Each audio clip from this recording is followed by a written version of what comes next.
Les championnats d'Europe universitaires de badminton 2009 ont eu lieu à Genève et nous avons organisé cette magnifique manifestation en coordination avec le service des sports de la ville de Genève. C'était un énorme événement, 18 mois de travail en amont pour arriver à accueillir donc des étudiants de toute l'Europe avec un niveau exceptionnel. Notre plus gros défi a été de réussir à gérer les 180 participants, 160 athlètes et les accompagnants durant les 6 jours de la manifestation.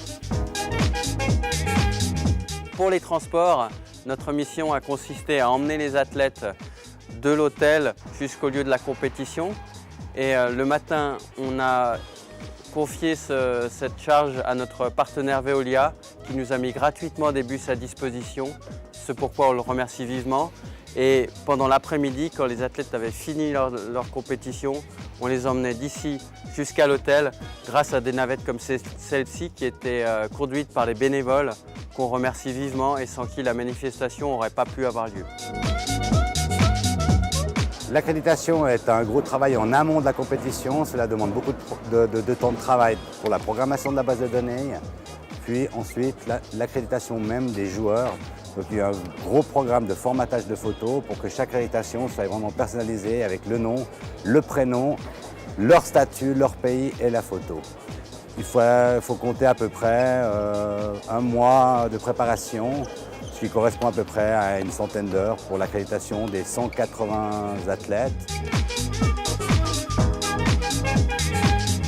Pour nous, donc, les championnats universitaires de badminton, ça représente 500 couverts jour, avec une équipe de 4 cuisiniers, donc 4 cuisiniers le midi, 4 cuisiniers le soir. Donc en fait, ça nous fait une surcharge de travail assez importante par rapport au nombre de couverts, parce qu'en temps normal, quand l'équipe est complète, on tourne à 7 cuisiniers et on fait en moyenne 1000 à 1200 couverts jour.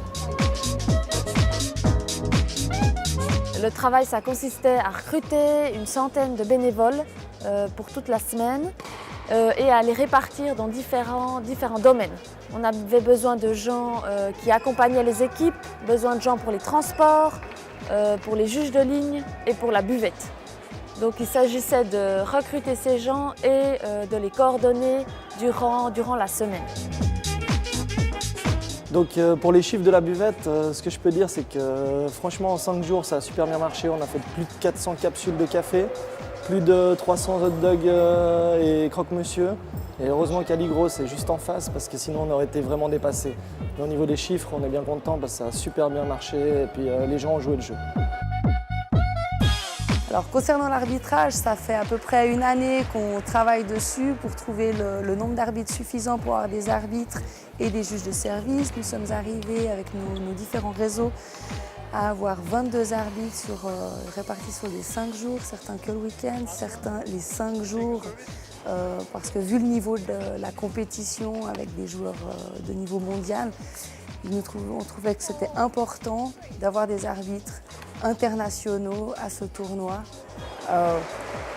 pour montrer un peu le sérieux de la chose. Ce n'est pas qu'un tournoi universitaire, c'est vraiment du très bon badminton. Et donc il nous fallait des bons arbitres pour gérer tout ça. Pour la presse, nous sommes une équipe de 4 personnes. Nous réalisons tous les jours un bulletin journalier que j'ai pris avec. Nous le tirons à 200 exemplaires et nous le distribuons à la queue d'Arves et au restaurant du Nimail, aux joueurs et aux spectateurs. Nous informons aussi les médias régionaux de la présence du tournoi à Genève.